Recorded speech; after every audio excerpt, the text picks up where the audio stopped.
ನಮಸ್ಕಾರ ಸ್ನೇಹಿತರೆ, unique tech YouTube ಚಾನೆಲ್ಗೆ ನಿಮ್ಮೆಲ್ಲರಿಗೂ ಆತ್ಮೀಯವಾದ ಸ್ವಾಗತ. ಸ್ನೇಹಿತರೆ, ಏಷ್ಯಾದ ಅತಿ ದೊಡ್ಡ ಸಂಪರ್ಕ ವ್ಯವಸ್ಥೆ ಹೊಂದಿರೋ ಸಂಸ್ಥೆ ಅಂದ್ರೆ ಅದು ಭಾರತೀಯ ರೈಲ್ವೆ. ಟ್ರೈನ್ ನಲ್ಲಿ ದಿನಕ್ಕೆ ಸಾವಿರಾರು ಜನ ಓಡಾಡ್ತಾರೆ. ನಮ್ಗೆ ಒಂದ್ ಕಡೆಯಿಂದ ಮತ್ತೊಂದ್ ಕಡೆ ಹೋಗೋಕೆ ಬಹಳಷ್ಟು ಸಾರಿಗೆ ವ್ಯವಸ್ಥೆ ಇದೆ. ಆದ್ರೂ ದೇಶದ 65% ಜನ ಅವಲಂಬಿಸಿರೋದು ಟ್ರೈನ್ ಅನ್ನ. ಯಾಕಂದ್ರೆ ಪ್ರಯಾಣದ ಖರ್ಚು ಕಮ್ಮಿ, ಆಯಾಸ ಇಲ್ದೇನೆ ಪ್ರಯಾಣ ಸಾಗತ್ತೆ. ಹೀಗೆ ಬೇರೆ ಬೇರೆ ಕಾರಣ ಇದೆ. ಹಾಗೆ ಇದರಲ್ಲಿ ಪ್ರಯಾಣ ಸ್ವಲ್ಪ ನಿಧಾನ ಅಂತ ಕೂಡ ಆರೋಪ ಇದೆ. ಈಗ ಅಂತಹ ಸಮಸ್ಯೆಗಳು ಕೂಡ ಕಮ್ಮಿ ಆಗಿವೆ. ನಮ್ಮಲ್ಲಿ 60 ಕಿಲೋಮೀಟರ್ ಸ್ಪೀಡ್ ನಲ್ಲಿ ಹೋಗೋ ಟ್ರೈನ್ ಇಂದ ಹಿಡಿದು 450 ಕಿಲೋಮೀಟರ್ ಸ್ಪೀಡ್ ನಲ್ಲಿ ಹೋಗೋ ಬುಲೆಟ್ ಟ್ರೈನ್ಗಳು ಇವೆ. ಇನ್ನು ಕೆಲವೇ ವರ್ಷಗಳಲ್ಲಿ ಈ ಬುಲೆಟ್ ಟ್ರೈನ್ಗಳನ್ನ ಮೀರಿಸೋ ಟ್ರೈನ್ ಬರ್ತಾ ಇದೆ. ಅದೇ ಹೈಪರ್ ಲೂಪ್ ಟ್ರೈನ್. ಹಾಗಾದ್ರೆ ಈ ಹೈಪರ್ ಲೂಪ್ ಟ್ರೈನ್ ನಮ್ಮ ದೇಶಕ್ಕೆ ಯಾವಾಗ ಬರುತ್ತೆ? ಇದರ ಸ್ಪೀಡ್ ಎಷ್ಟು? ಈ ಹೈಪರ್ ಲೂಪ್ ಟ್ರೈನ್ಗೆ ಎಷ್ಟು ಇನ್ವೆಸ್ಟ್ ಮಾಡಬೇಕಾಗತ್ತೆ? ಇದು ಹೇಗೆ ಕೆಲಸ ಮಾಡತ್ತೆ? ಇದರ ಅಡ್ವಾಂಟೇಜ್ ಏನು ಮತ್ತು ಡಿಸ್ಅಡ್ವಾಂಟೇಜ್ ಏನು? ಇದೆಲ್ಲದರ ಮಾಹಿತಿ ಈ ವಿಡಿಯೋದಲ್ಲಿ ಕೊಡ್ತೀನಿ. ಈ ಸ್ಟೋರಿ ತುಂಬಾ ಇಂಟ್ರೆಸ್ಟಿಂಗ್ ಆಗಿದೆ. ಸ್ಕಿಪ್ ಮಾಡದೆ ಕೊನೆವರೆಗೂ ನೋಡಿ. ಹಾಗೆ ನಮ್ಮ ಚಾನೆಲ್ ಅನ್ನ ಸಬ್ಸ್ಕ್ರೈಬ್ ಆಗಿ ಪಕ್ಕದಲ್ಲಿ ಕಾಣೋ ಬೆಲ್ ಬಟನ್ ಒತ್ತಿ. ಸ್ನೇಹಿತರೆ, ಹೈಪರ್ ಲೂಪ್ ಟ್ರೈನ್ ಬಗ್ಗೆ ತಿಳ್ಕೋಬೇಕು. ಅದಕ್ಕೂ ಮುಂಚೆ ಇದನ್ನ ಕಂಡುಹಿಡಿದವ್ರು ಯಾರು ಅಂತ ತಿಳ್ಕೊಳ್ಳೋಣ. ಟೆಸ್ಲಾ ಮತ್ತು ಸ್ಪೇಸ್ ಎಕ್ಸ್ ಸಿಇಒ ಆದ ಎಲನ್ ಮಸ್ಕ್ ಅವರು 5th ಮಾಡೆಲ್ ಆಫ್ ಟ್ರಾನ್ಸ್ಪೋರ್ಟ್ ಅಂದ್ರೆ ಈ ಹೈಪರ್ ಲೂಪ್ ಟ್ರೈನ್ ಬಗ್ಗೆ ಮಾತಾಡಿದ್ರು. ಆದ್ರೆ ಆಗ ಇದ್ರ ಬಗ್ಗೆ ಎಲ್ಲಾ ವೇಸ್ಟ್, ಇದು ವರ್ಕ್ ಆಗೋಲ್ಲ ಅಂತ ಹೇಳಿದ್ರು. ಆದ್ರೆ ಪಟ್ಟು ಬಿಡದ ಎಲನ್ ಮಸ್ಕ್ ಟೆಸ್ಲಾ ಮತ್ತು ಸ್ಪೇಸ್ ಎಕ್ಸ್ ಜೊತೆಗೂಡಿ 2012ರಿಂದ 2013ರವರೆಗೂ ಹೈಪರ್ ಲೂಪ್ ಟ್ರೈನ್ ಹೇಗೆ ಕೆಲಸ ಮಾಡುತ್ತೆ ಅಂತ ವಿತ್ ಪ್ರೂಫ್ ಪ್ರಪಂಚದ ಮುಂದಿಟ್ರು. ಆಗ ವೇಸ್ಟ್ ಅಂದವರು ಭೇಷ್ ಅಂದ್ರು, ಚಪ್ಪಾಳೆ ತಟ್ಟಿದ್ರು. ಸ್ನೇಹಿತರೆ, ಈ ಹೈಪರ್ ಲೂಪ್ ಹೇಗೆ ಕೆಲಸ ಮಾಡುತ್ತೆ ಅನ್ನೋದನ್ನ ನೋಡೋದಾದ್ರೆ ಮೊದಲಿಗೆ ಒಂದು ಕಾಂಕ್ರೀಟ್ ಹೋಲ್ ಅನ್ನ ರೆಡಿ ಮಾಡ್ತಾರೆ. ನಂತರ ಅವುಗಳ ಮೇಲೆ ಸ್ಟೀಲ್ ಟ್ಯೂಬ್ ಅನ್ನ ಮಾಡ್ತಾರೆ. ಹೀಗೆ ರೆಡಿಯಾದ ಸ್ಟೀಲ್ ಟ್ಯೂಬ್ ಒಳಗೆ ಹೈಪರ್ ಲೂಪ್ ಪ್ರಯಾಣ ಮಾಡುತ್ತೆ. ಇದರ ಒಳಗೆ ಯಾಕೆ ಅನ್ನೋ ಪ್ರಶ್ನೆ ಮೂಡೋದು ಸಹಜ. ಅದಕ್ಕೆ ಕಾರಣ ನಮ್ಮ ಭೂಮಿಯಲ್ಲಿರುವ ಗುರುತ್ವಾಕರ್ಷಣೆ ಮತ್ತು ನಾವು ಹೋಗುವ ವೇಗಕ್ಕೆ ಪ್ರತಿರೋಧ ಒಡ್ಡುವ ಗಾಳಿ. ಇವೆರಡರಿಂದ ನಾವು ಯಾವುದೇ ಸ್ಪೀಡ್ ನಲ್ಲಿ ಹೋದ್ರೂ ನಮ್ಮ ಸ್ಪೀಡ್ ಸ್ವಲ್ಪ ಕಮ್ಮಿ ಆಗುತ್ತೆ. ಆದ್ರೆ ಈ ಸ್ಟೀಲ್ ಟ್ಯೂಬ್ ನಲ್ಲಿ ಇವೆರಡೂ ಕೂಡ ಇರೋದಿಲ್ಲ. ಈ ಹೈಪರ್ ಲೂಪ್ ನಲ್ಲೂ ಬೋಗಿಗಳು ಇರ್ತವೆ. ಅದನ್ನ ಕ್ಯಾಪ್ಸುಲ್ ಅಂತ ಕರೀತಾರೆ.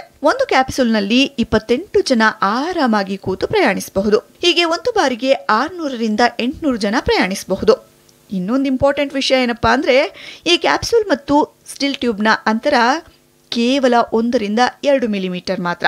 ಅಷ್ಟೇ ಅಲ್ಲ, ಈ ಕ್ಯಾಪ್ಸುಲ್ ಮುಂದೆ ಒಂದು ಇಲೆಂಟ್ ಫ್ಯಾನ್ ಮತ್ತು ಎಕ್ಸೆಲ್ ಕಂಪೋರೈಸರ್ ಅನ್ನ ಅಳವಡಿಸಿರ್ತಾರೆ. ಇದರಿಂದ ಸ್ಟೀಲ್ ಟ್ಯೂಬ್ ಮತ್ತೆ ಕ್ಯಾಪ್ಸುಲ್ ಮಧ್ಯೆ ಇರೋ ಸ್ವಲ್ಪ ಗಾಳಿಯನ್ನ ಕೂಡ ಇದು ಹಿಂದಕ್ಕೆ ಕಳಿಸುತ್ತೆ.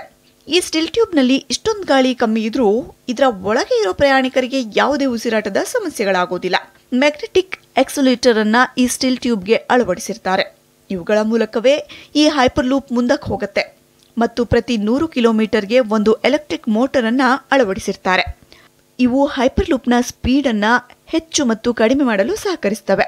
ಈ ಎಲೆಕ್ಟ್ರಿಕ್ ಮೋಟಾರ್ ಸ್ಟೀಲ್ ಟ್ಯೂಬ್ ಮೇಲೆ ಅಳವಡಿಸಿದ ಸೋಲಾರ್ ಪ್ಯಾನೆಲ್ ನ ಸೋಲಾರ್ ಎನರ್ಜಿಯನ್ನು ಉಪಯೋಗಿಸಿಕೊಳ್ಳುವ ಮೂಲಕ ಕೆಲಸ ಮಾಡ್ತವೆ. ಸೊ ಈ ರೀತಿ ಹೈಪರ್ ಲೂಪ್ ಕೆಲಸ ಮಾಡುತ್ತೆ. ಇನ್ನೊಂದು ವಿಷಯ ಏನಪ್ಪಾ ಅಂದ್ರೆ ಈ ಹೈಪರ್ ಲೂಪ್ ಅನ್ನ ನಿರ್ಮಿಸೋಕೆ ಎಲನ್ ಮಸ್ಕ್ ಓಪನ್ ಲೈಸೆನ್ಸ್ ಇಟ್ಟಿದ್ದಾರೆ. ಇದರಿಂದ ಯಾರು ಯಾವ ದೇಶದವ್ರು ಬೇಕಾದ್ರೂ ಈ ಹೈಪರ್ ಲೂಪ್ ಅನ್ನ ನಿರ್ಮಿಸಿಕೊಳ್ಳಬಹುದು. ಆದ್ರಿಂದ transport, hyperloop 1, DGW, hyperloop, ಇನ್ನು ಅನೇಕ ಕಂಪನಿಗಳು ಇದರ ಮೇಲೆ ಕೆಲಸ ಮಾಡ್ತವೆ. ಅದಾಗಲೇ 2015ರಿಂದಾನೇ ಇದರ ಮೇಲೆ ಕೆಲಸ ಶುರುವಾಗಿದೆ. 2017ರಲ್ಲಿ ನೆದರ್ಲ್ಯಾಂಡ್ನ ಡೆಲ್ಫ್ ಯೂನಿವರ್ಸಿಟಿಯಲ್ಲಿ ರನ್ ಮಾಡಿ ಸಕ್ಸಸ್ ಆದ್ರೂ, ಆದರೆ ಇದು ಕೇವಲ ಒಂದು ಪ್ರಯೋಗವಾಗಿತ್ತು. ಮತ್ತು ಅದೇ ವರ್ಷ ಜರ್ಮನಿಯ ಮನಿಚ್ ಟೆಕ್ನಿಕಲ್ ಯೂನಿವರ್ಸಿಟಿಯಲ್ಲೂ ಈ ಹೈಪರ್ ಲೂಪ್ ಸಕ್ಸಸ್ ಆಯಿತು. ಆದರೆ ಎಲನ್ ಮಸ್ಕ್ ಈ ಹೈಪರ್ ಲೂಪ್ ಅನ್ನ ಅಮೆರಿಕಾದ ಲಾಸ್ ಏಂಜಲೀಸ್ ಇಂದ ಸ್ಯಾಂಟಿಯಾಗೋ ಮತ್ತು ಲಾಸ್ ವೇಗಸ್ ಮೂಲಕ ಸ್ಯಾನ್ ಫ್ರಾನ್ಸಿಸ್ಕೋಗೆ ಹಾಕೋಣ ಅಂತ ತೀರ್ಮಾನಿಸಿದ್ರು. ಆದರೆ ಲಾಸ್ ಏಂಜಲೀಸ್ ನಿಂದ ಸ್ಯಾನ್ ಫ್ರಾನ್ಸಿಸ್ಕೋಗೆ ಕ್ಯಾಲಿಫೋರ್ನಿಯಾ ಹೈಸ್ಪೀಡ್ ಟ್ರೈನ್ ನ ನಿರ್ಮಾಣ ನಡೀತಾ ಇದೆ. ಈ ಹೈಸ್ಪೀಡ್ ರೈಲಿನ ಬಜೆಟ್ 3 ಲಕ್ಷ ಕೋಟಿ. ಅದೇ ಸ್ಯಾನ್ ಫ್ರಾನ್ಸಿಸ್ಕೋದಿಂದ ಲಾಸ್ ಏಂಜಲೀಸ್ಗೆ ಎಲನ್ ಮಸ್ಕ್ ರೆಡಿ ಮಾಡಿರೋ ಹೈಪರ್ ಲೂಪ್ ಟ್ರೈನ್ ಬಜೆಟ್ ಕೇವಲ 40,000 ಕೋಟಿ ಮಾತ್ರ. ಹೀಗೆ ಕೆಲವು ಕಾರಣಗಳಿಂದ ಈ ಕಾಮಗಾರಿ ಲೇಟ್ ಆಗ್ತಾ ಇದೆ. ಇನ್ನು ಅಮೆರಿಕ ಬಿಟ್ರೆ ಈ ಹೈಪರ್ ಲೂಪ್ ಪ್ರಾಜೆಕ್ಟ್ ಅನ್ನ ಶುರು ಮಾಡಿರೋ 2ನೇ ದೇಶ ನಮ್ಮ ಭಾರತ. ಹೈಪರ್ ಲೂಪ್ ಟ್ರಾನ್ಸ್ಪೋರ್ಟೇಷನ್ ಟೆಕ್ನಾಲಜಿಗೆ ಸಂಬಂಧಪಟ್ಟ ಎಷ್ಟೋ ಕಂಪನಿಗಳು ನಮ್ಮ ಭಾರತದಲ್ಲಿ ಈ ಪ್ರಾಜೆಕ್ಟ್ ಅನ್ನ ರೆಡಿ ಮಾಡೋದಕ್ಕೆ ತುಂಬಾ ಆಸಕ್ತಿ ತೋರಿಸ್ತಾ ಇವೆ. ಮೊದಲು ಚೆನ್ನೈಯಿಂದ ನಮ್ಮ ಬೆಂಗಳೂರಿನ ಮಧ್ಯೆ ಹೈಪರ್ ಲೂಪ್ ಅನ್ನ 345 ಕಿಲೋಮೀಟರ್ ಹಾಕಬೇಕು ಅಂತ ಭಾರತ ಸರ್ಕಾರ ಪ್ಲಾನಿಂಗ್ ಮಾಡ್ತಿದೆ. ಸ್ನೇಹಿತರೆ, ನಮ್ಮ ಬೆಂಗಳೂರಿಂದ ಚೆನ್ನೈಗೆ ಟ್ರೈನ್ ಅಥವಾ ಪ್ರೈವೇಟ್ ವೆಹಿಕಲ್ ನಲ್ಲಿ ಹೋಗೋದಾದ್ರೆ 6 ರಿಂದ 7 ಗಂಟೆ ಬೇಕಾಗತ್ತೆ. ಅದನ್ನೇ ಹೈಪರ್ ಲೂಪ್ ನಲ್ಲಿ ನಮಗೆ ಜಸ್ಟ್ 15 ರಿಂದ 20 ನಿಮಿಷ ತಲುಪ್ತೀವಿ. ಅಂದ್ರೆ ನೀವೇ ಊಹಿಸ್ಕೊಳ್ಳಿ ಈ ಹೈಪರ್ ಲೂಪ್ ಎಷ್ಟು ಸ್ಪೀಡ್ ಆಗಿ ಹೋಗುತ್ತೆ ಅಂತ. 2025 ಹೊತ್ತಿಗೆ ಪ್ರಪಂಚದ ಬಹುತೇಕ ದೇಶಗಳಲ್ಲಿ ಈ ಹೈಪರ್ ಲೂಪ್ ಬರಲಿದೆ ಅಂತ ತಜ್ಞರು ಹೇಳಿದ್ದಾರೆ. ಇಷ್ಟೊಂದು ಅಡ್ವಾನ್ಸ್ ಆಗಿರೋ ಈ ಹೈಪರ್ ಲೂಪ್ ಇಂದ ಆಗೋ ಅಡ್ವಾಂಟೇಜ್ ಹಾಗೆ ಡಿಸ್ಅಡ್ವಾಂಟೇಜ್ ಬಗ್ಗೆ ಹೇಳೋದಾದ್ರೆ, ಈ ಹೈಪರ್ ಲೂಪ್ ಟ್ರೈನ್ಗೆ ನಾರ್ಮಲ್ ಟ್ರೈನ್ಗಳಿಗೆ ಮಾಡೋ ಹಾಗೆ ಹೆದ್ದಾರಿಗಳನ್ನ ಮಾಡೋಕ್ಕೋಸ್ಕರ ಭೂಮಿಯನ್ನ ಸಂಗ್ರಹಿಸೋ ಅವಶ್ಯಕತೆ ಇರಲ್ಲ. ಯಾಕಂದ್ರೆ ಇದು ನೆಲದಿಂದ ಸ್ವಲ್ಪ ಎತ್ತರದಲ್ಲಿ ಪ್ರಯಾಣಿಸುತ್ತೆ.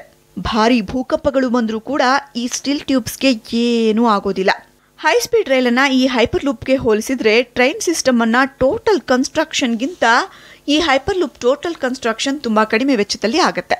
ಮತ್ತು ಈ ಹೈ ಸ್ಪೀಡ್ ರೈಲು ಗಂಟೆಗೆ 400 ರಿಂದ 500 ಕಿಲೋಮೀಟರ್ ಸ್ಪೀಡ್ ನಲ್ಲಿ ಹೋದ್ರೆ ಹೈಪರ್ ಲೂಪ್ 1200 ಕಿಲೋಮೀಟರ್ ಸ್ಪೀಡ್ ನಲ್ಲಿ ಹೋಗುತ್ತೆ. ಅಂದ್ರೆ ಹೈ ಸ್ಪೀಡ್ ಟ್ರೈನ್ ಮತ್ತು ಏರೋಪ್ಲಾನ್ಗಿಂತಲೂ ಸ್ಪೀಡ್ ಆಗಿ ಇದು ಪ್ರಯಾಣಿಸುತ್ತೆ. ಇತರೆ ವಾಹನಗಳ ರೀತಿ ಹೈಪರ್ ಲೂಪ್ ಪೆಟ್ರೋಲ್ ಅಥವಾ ಡೀಸೆಲ್ ಉಪಯೋಗಿಸೋದಿಲ್ಲ. ಇದು ಸೋಲಾರ್ ಎನರ್ಜಿ ಮೂಲಕ ಪ್ರಯಾಣಿಸುತ್ತೆ. ಅಂದ್ರೆ ಪರಿಸರಕ್ಕೂ ಕೂಡ ಈ ಹೈಪರ್ ಲೂಪ್ ಟ್ರೈನ್ ಒಳ್ಳೆಯದು. ಮುಖ್ಯವಾದ ವಿಷಯ ಏನಪ್ಪಾ ಅಂದ್ರೆ ಇದರಲ್ಲಿ ಆಕ್ಸಿಡೆಂಟ್ ಸಮಸ್ಯೆ ಕೂಡ ಇರೋದಿಲ್ಲ. ಹಾಗೆ ನೋಡಿದ್ರೆ ಎಲ್ಲಾ ಥರದಲ್ಲೂ ಈ hyperloop transportation system safe ಮತ್ತು ಅಡ್ವಾಂಟೇಜ್ ಆಗಿಯೇ ಇದೆ ಹೊರತು ಡಿಸ್ಅಡ್ವಾಂಟೇಜ್ ಆಗಿಲ್ಲ. ಇಷ್ಟೊಂದು ಅಡ್ವಾನ್ಸ್ ಟೆಕ್ನಾಲಜಿಯನ್ನ ನಮಗೆ ಕೊಟ್ಟ ಎಲನ್ ಮಸ್ಕ್ ಅವರಿಗೊಂದು ಧನ್ಯವಾದ ಹೇಳ್ತಾ ಈ ಸ್ಟೋರಿನ ಇಲ್ಲಿ ಮುಗಿಸ್ತಾ ಇದ್ದೀನಿ. ಮತ್ತೊಂದು ವಿಡಿಯೋ ಜೊತೆ ನಿಮ್ಮ ಮುಂದೆ ಬರ್ತೀನಿ. ಅಲ್ಲಿವರೆಗೂ ನಮಸ್ಕಾರ.